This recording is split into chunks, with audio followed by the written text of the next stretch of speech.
Here's my review of Blue Beetle. This is a movie that is good, but it suffers from a lot of the tropes of classic superhero movies.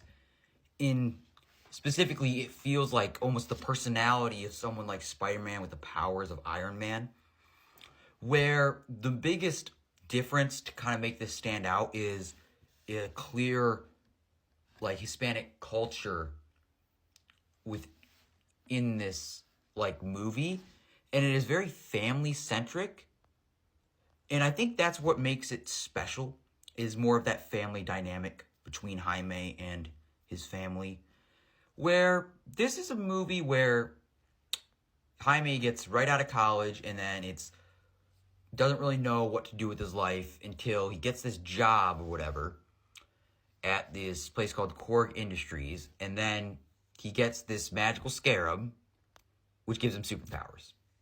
And it's very simplistic. It's kind of movie where you've seen a million times in terms of the plot and a lot of the stuff that happens, but it's more just the dynamic between the characters to make it good.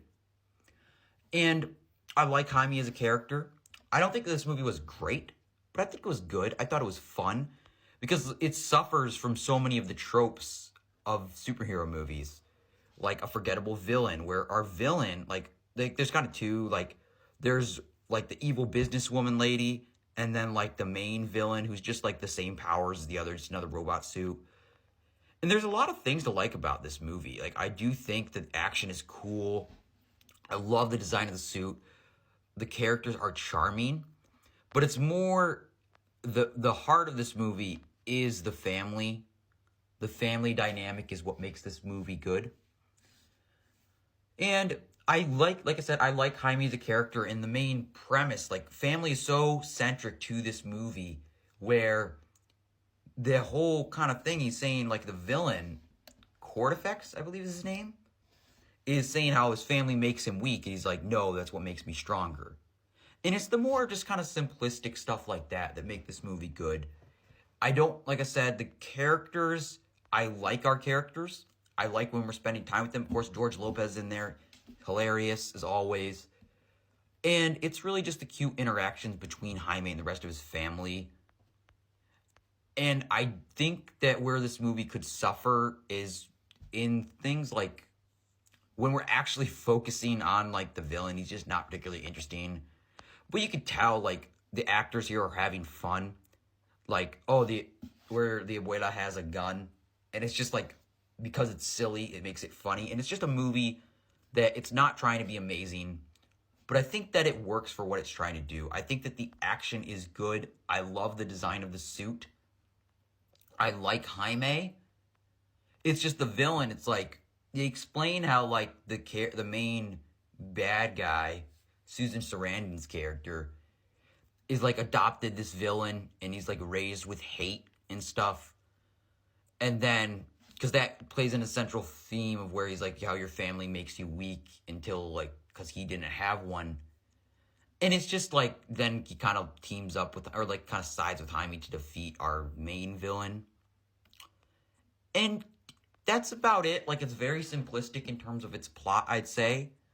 But in terms of aesthetic, I really like it as, like, it's in this fictional city called Palmera City, which you're looking at, it's very similar to Miami. And it's that, but, like, there's a lot of different vibes with this.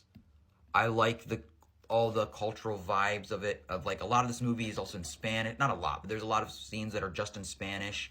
And it just kind of plays back into that overall vibe. And then with the centric of family. And I think with a movie like this, you have to go into knowing it's like, if you're bored of superhero movies, this is not the movie to watch. It's not going to do anything revolutionary. I mean, I think that where this movie fumbles is the villain. But I think in terms of characters, there are a lot to like here. Like, and they tease, like, Ted Korg, who will probably be in the new DC universe. Like I said, there is a lot to like here. I think that maybe some of the problems, like I say, it just stems from genericism. like this is something that you've probably seen before. It's very akin to Iron Man, Spider-Man. And his love interest isn't super particularly interesting. Like, she talks about how Ted Korg is her father, the original Blue Beetle, and like how, oh, he's still alive maybe. And they kind of do this exploration, but I mean, are we going to get to see that? I don't know. I know we're going to see this actor again, at least this character. But it's a movie that you could have fun with, but there's nothing that pops. There's nothing particularly interesting that makes it stand out in this crowded market of superhero movies. And I've heard the term, like, and I agree with this, like, there's no such thing as superhero fatigue, just bad superhero movie fatigue. And I think that that is definitely true. And I think that this movie was good, but I think maybe one thing we also have to consider is not even necessarily, like, yeah, bad superhero movie fatigue, but it's also even mediocre. Like, this movie is good, but it's not great. And I think that they kind of just have to, like, because we have so much superhero movies, we just always expect way more. And I can understand that. And this movie isn't trying to be a masterpiece. It's just trying to have a fun time. And I think if you watch this movie, you're going to get it. They got likable characters. The action is fun. And it's just got a kind of good vibe around it. So yeah, I'd say it's good, but it's not amazing.